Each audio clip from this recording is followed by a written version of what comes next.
আজকে যে সমস্ত মুভিগুলো রিভিউ দেবো সেগুলো কিন্তু প্রত্যেকটি মে মাসে কিন্তু রিলিজ হতে চলেছে। হে বন্ধুরা, চলে এসেছি নতুন একটা ভিডিও নিয়ে তোমাদের সঙ্গে এই চ্যানেলে টক ঝাল রিভিউতে। তাদের জন্য এটা সুখবর যারা মে মাসে কি মুভি দেখবো এটা নিয়ে খুব চিন্তায় রয়েছে।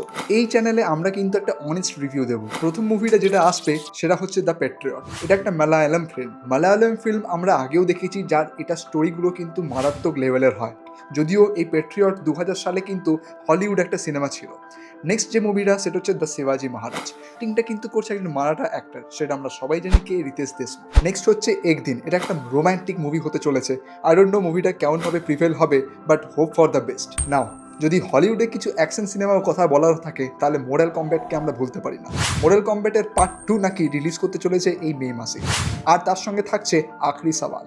সব কিছু মিলিয়ে বক্স অফিসে কিন্তু একটা বিরাট ক্লাস হতে চলেছে। আর যেখানে সমস্ত অ্যাকশনের গল্প হবে আর কমেডি এন্টারটেনমেন্টের কথা হবে না, সেটা তো হতেই পারে। পাতি পাতনি আর বইয়ের সিকুয়েল আসতে চলেছে, যেটা হতে চলেছে একদম কমেডি প্যাক। এই সিনেমায় তোমরা দেখতে পাবে এক্সট্রা ম্যারিটাল অ্যাফেয়ারকে নিয়ে। যদিও এটা তোমার কোনো নতুন কনসেপ্ট হবে বলে মনে হচ্ছে না।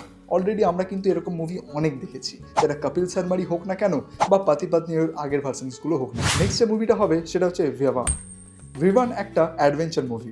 এটা একটা জঙ্গলের কনসেপ্টকে নিয়ে, যেখানে সার্ভাইভাল হচ্ছে মেইন জিনিস। তো এই দুটো মুভির মধ্যে কোনটা দেখতে আপনাদের পছন্দ হবে কমেন্টে কিন্তু অবশ্যই জানান। শেষমেশ যেটা না বললেই নয়, সেটা হচ্ছে রোমান্টিক এবং ইউথ কন্টেন্ট নিয়ে আসতে চলেছে চাঁদ মেরা দিল।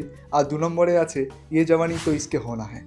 দুটো মুভি কিন্তু এই মে মাসের শেষের দিকে যতদূর সম্ভব রিলিজ হতে চলেছে। এই সমস্ত মুভিগুলোর মধ্যে কোন মুভিটা তোমাদের ফেভারিট তোমরা কিন্তু অবশ্যই জানাবে কমেন্টে। আর কোনটা তোমরা দেখতে চাইছো একদম টপ অফ দ্য লেভেলে সেটাও কিন্তু জানাবে। আশা করি ভিডিওটা তোমাদের ভালো লেগেছে। যদি ভালো লেগে থাকে ভিডিওটাকে অবশ্যই লাইক, শেয়ার অ্যান্ড সাবস্ক্রাইব করে দিন। বেল আইকনটা প্রেস করতে ভুলবেন না।